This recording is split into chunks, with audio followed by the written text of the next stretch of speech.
everyone in here. So, first off, good afternoon and welcome everyone. Thank you so much for taking the time out of your day to join us for Snoring is No Laughing Matter.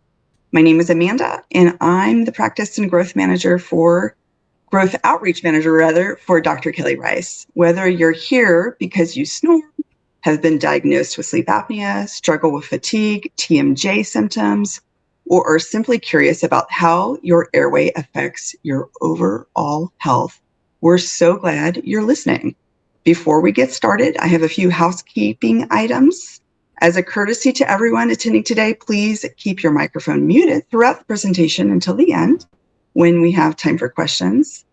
And today's webinar will be recorded on a number of platforms. So if you prefer not to have your image included in the recording, please turn off your camera before or during the presentation. We encourage you to submit questions at any time using the chat feature. Dr. Rice has reserved time at the end for the live Q&A. And it is now my pleasure to introduce to you Dr. Kellye Rice. She is a general dentist with advanced training in airway-focused dentistry, TMJ disorders, and dental sleep medicine. She collaborates with many other healthcare and wellness providers to help both children and adults breathe better, sleep better, and improve their overall wellness and quality of life. So please help me welcome Dr. Kellye Rice. Thank you, Amanda, for that introduction. It's great to be here and speak about a topic that's really close to my heart. As Amanda said, I've been a general dentist for well over 35 years now here in Cool Springs, and have enjoyed every minute of it.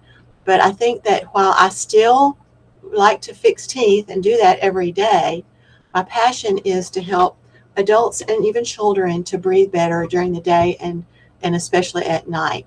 And so while I love teeth, why are they so important to me? I use this picture because you notice that his tooth is missing far sooner than you realize his eyebrow is gone. That's how important teeth are to all of us as the universal language of the smile.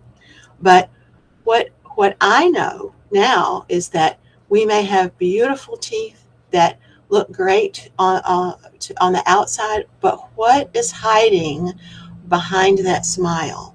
And with our advanced imaging that we're able to use to really look at that, unfortunately, this is what we see behind the teeth. This airway that you see all in red is really sandwiched behind the tongue, that's a very strong muscle, and the spinal cord, which is rigid. And if that tongue falls to the back of the throat, especially at night while we're asleep, then that creates a lot of problems for our airway. As sleep is no laughing matter is the truth. We can live for 3 weeks without food, 3 days without water, but only 3 minutes without oxygen. So this just underscores how important it is for your dentist to be looking at these things, not just the health of your teeth and gums, but to look at all of this. You can see the difference. This is obviously, these are 2 different patients, but it doesn't look good to see that red tiny little, what really we talk about as being breathing through a coffee stirrer as on the left, as opposed to a garden hose there on the right side.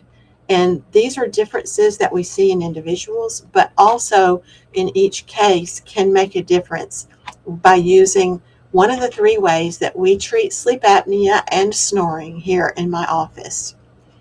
We see above the water, but we all know what an iceberg looks like. And so often a beautiful smile or a patient who is not aware that they snore can have underneath different health issues that go from, yes, sleep apnea, up to minor, or at least thought of as minor tooth grinding, to diabetes, Alzheimer's, and cancer, that are 3 of the health issues that are associated now through research with untreated sleep apnea.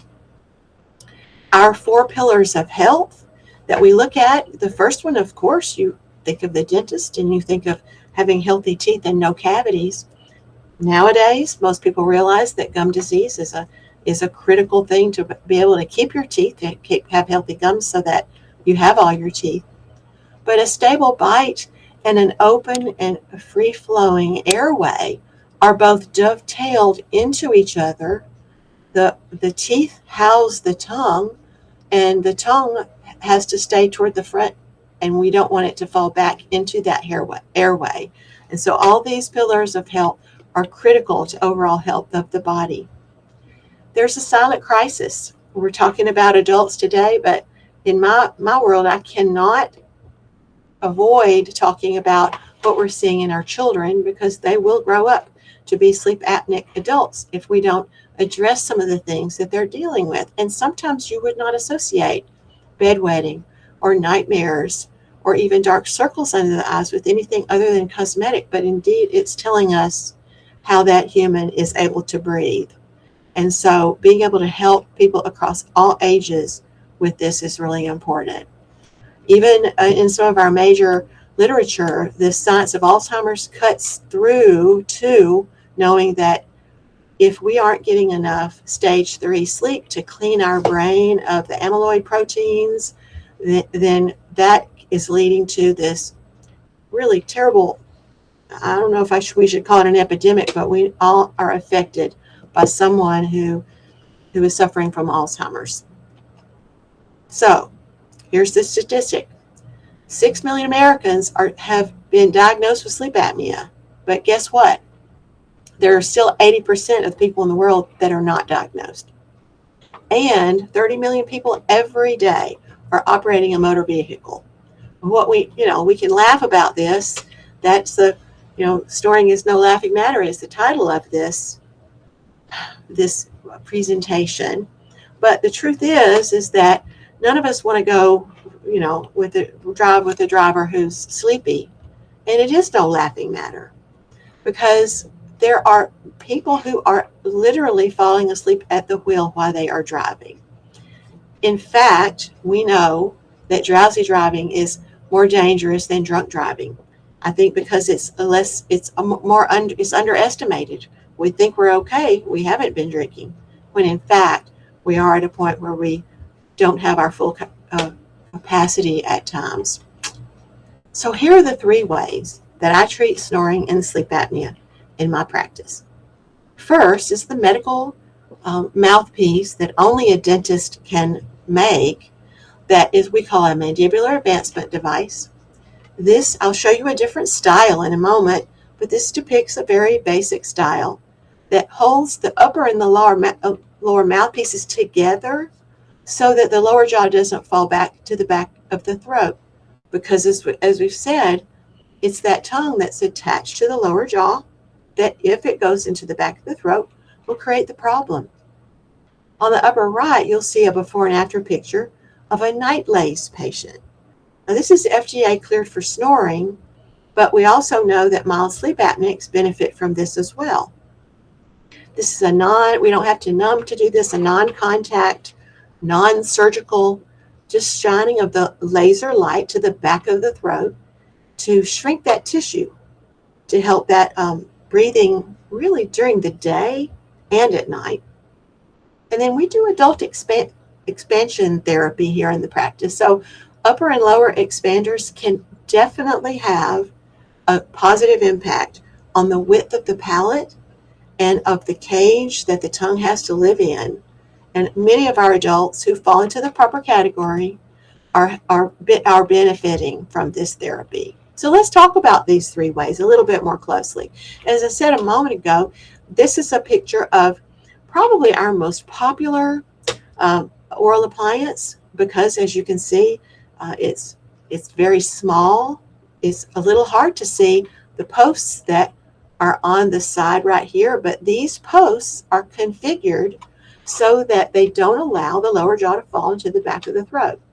And when we can titrate this and get the proper dosage of positioning, then we can reduce the sleep apnea by over 50%, and very often get that sleep apnea number below the 5 that is the goal for most of our patients.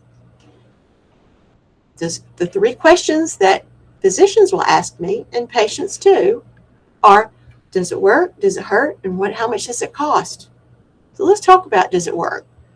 Sorry that some of the words are tiny, but I'm going to point out right here, these are our numbers from old-fashioned appliances, all right? Here's a CPAP.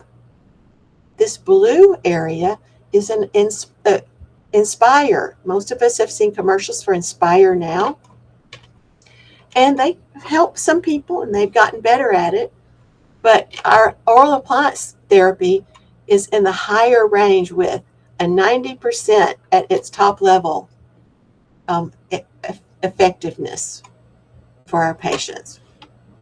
Do they hurt? Well, this graph shows us that there are more problems with Inspire and CPAP, more side effects, blowing air into the lungs. We've heard about the recall of some of the CPAP machines. And here are the side effects of an oral appliance. Most of them are related to the old-fashioned type of acrylic that we used to have as the only thing we had to fabricate these out of. And then how much does it cost? This, of course, varies greatly depending upon your medical insurance. We happen to work with Medicare and other commercial insurances and file this under medical insurance. But as you can see here, the cost of oral appliance may be a little higher in the beginning, but over time, CPAP and the disposables that are needed cost more in the long run. And most patients don't comply with it anyway, bringing the cost of an oral appliance over the same period of time to 77 cents per day, as opposed to $3 a day for a CPAP machine. And so, especially since we get better compliance with the mouthpiece and it's easier to wear, and as you saw on the slide before, less side effects, we feel really good about all the great results that we're getting. Secondly, in my practice, we use a twin laser to perform night lace therapy. As I've said already, you can see on the slide, this is a non-surgical, no anesthesia required procedure. We often don't do this alone, but we use it for our primary snoring patients and in other situations where it's needed. But you can see a little bit of the before and after. We're opening up that airway. We're tightening up the tissue that's so floppy that it collapses at night. And then here is an example of the third way that we treat our adults in my practice. Sleep apnea is treated with expansion therapy in certain cases because, again, what were we talking about at the beginning? We're talking about the tongue falling back. Well, if the tongue doesn't have any room to live here in this part of the palate, the hard palate, if we can expand that and literally give it this much more room, then we're helping that patient. As a side benefit, expansion also gives us a more beautiful smile. It's not why we're doing it, but we do get that benefit. And again, here you can see this patient's upper palate, how we have more room. And now this patient's ready to in this case, straighten his teeth. We could stop right here if we wanted to, but we often go through and straighten the teeth. Here's an example of a literal picture of the size of the airway, and you can see this little measurement right here at about 3 millimeters. And you can see here after expansion, look how much more room we have. We've tripled this what used to be a coffee stirrer into much closer to a garden hose for this patient. And indeed, her symptoms and resolution of her snoring and sleep apnea followed suit. Again, a picture of a before and after a night lace.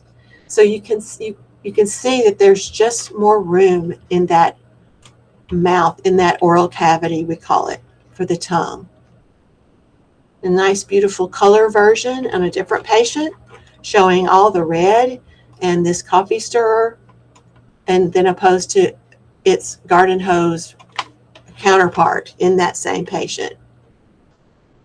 And again, to be able to take an airway from a 7 in terms of its volume to a 24, this is what our goal is, to triple that so we can give people a better way to breathe. So those are the 3 ways that we treat our adults. Many patients know about mouthpieces. Some people don't, so we want to listen to the patient to see what they need, what they want, and then make our solution for them to work in their lives. Right here, we can't talk about adults without talking about children. I know we all either know a child, have a child, or love a child if we're grandparents. And so when we see teeth that are too close together here, we know that that's not preparing the mouth for the permanent teeth to come. In this case, this child had a speech issue and wasn't sleeping well and got ear infections. And so you can see with the resolution and just expanding with this expander that's on the upper and lower, we're seeing more spaces.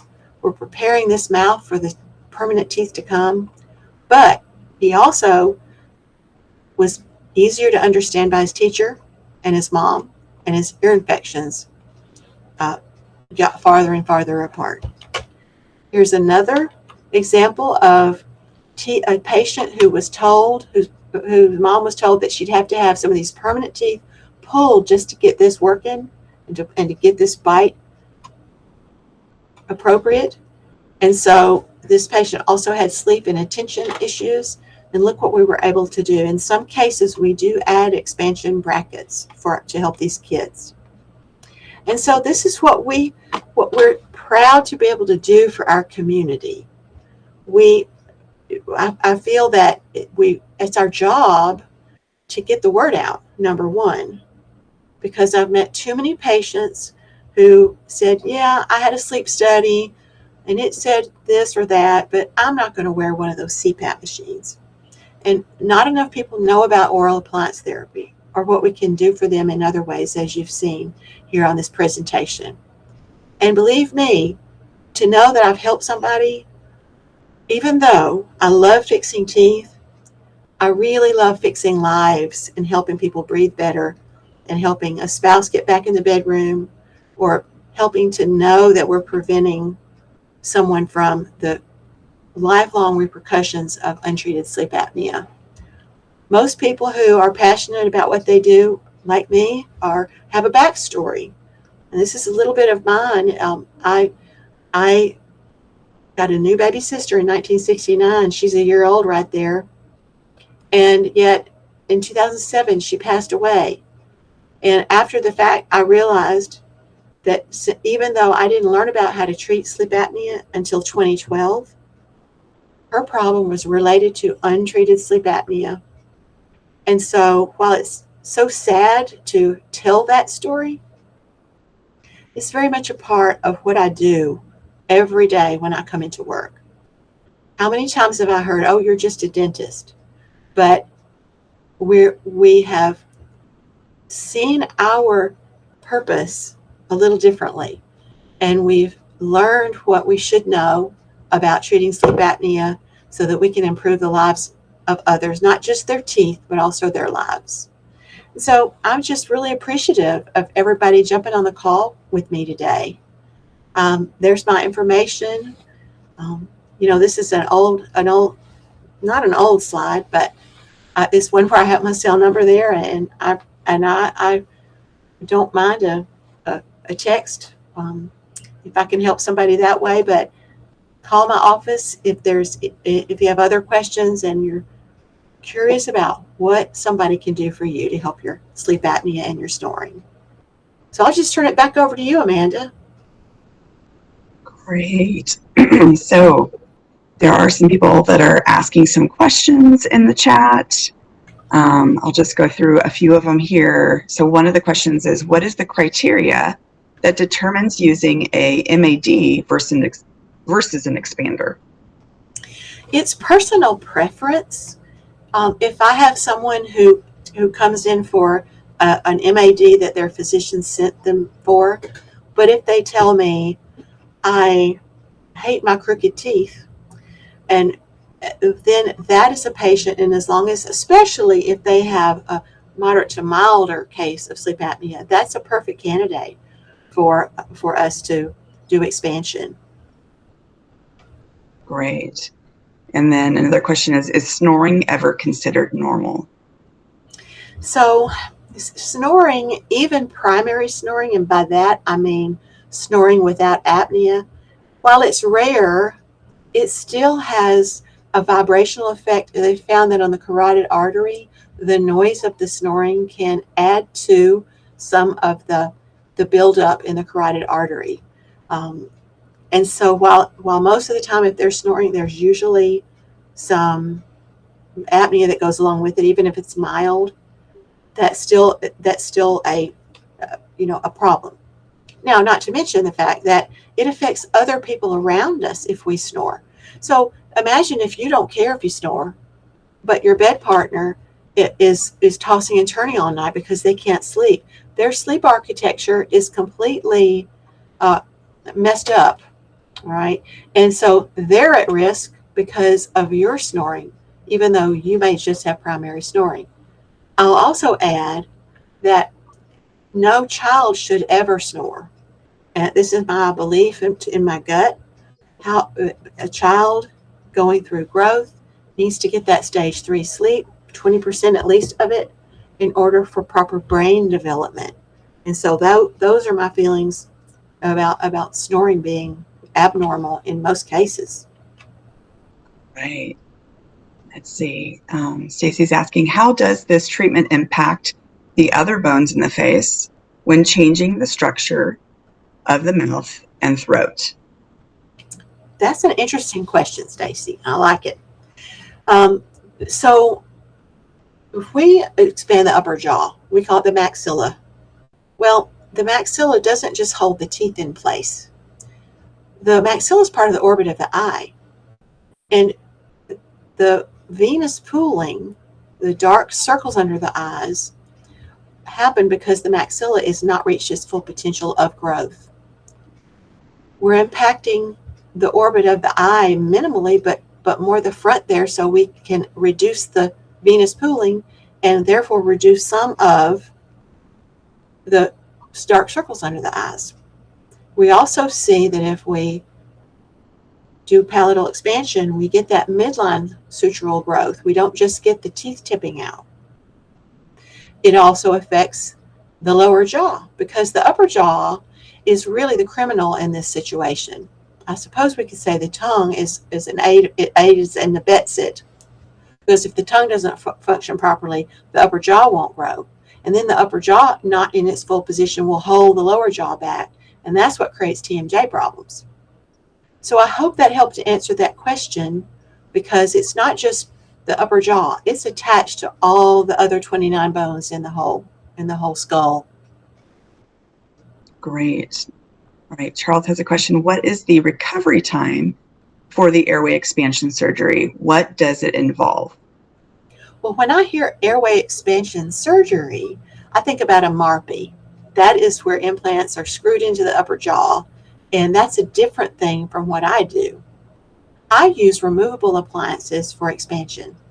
And when I do that, there's no surgery involved at all. In fact, they're quite comfortable. I've worn one myself. I've treated myself with this and several of my teammates. So we fabricate the appliance and it's comfortable to wear. You make slow turns about once every week or 10 days. When you put it in, it should not hurt. It should feel a little bit more snug, and that's about it.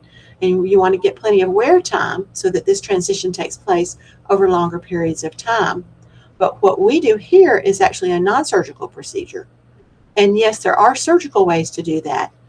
And while I don't want to say they're good or bad, one of the cons of the surgical process is that it happens so rapidly that patients almost always, I would say always, get a space between their two front teeth. We don't see that happening with slower non-surgical removable expanders. I hope that makes that clear. Great. Okay. Another question is, how do I know whether I need a sleep doctor, an ENT, an orthodontist, or an airway dentist first? What's the first step? Well, if you are aware of having trouble with breathing out of your nose, that's what would prompt, I would think, a person to go to an ENT. An ENT can do a sleep test. They can do other things that a sleep doctor doesn't do. If your spouse tells you you're snoring and they're annoyed by it, then going to a sleep doctor is a logical first choice.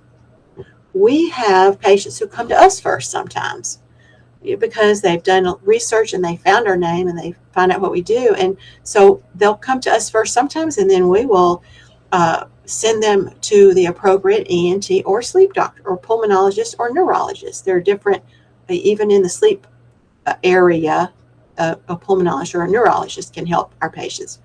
So it depends on comfort level and also the level of your awareness of what your problem is along with snoring.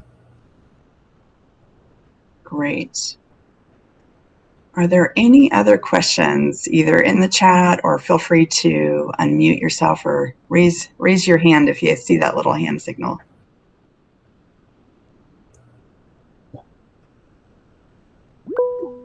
All right. Oh, I see a hand. Yes. Yeah, there's Charles. Okay. Charles, you can go ahead and ask.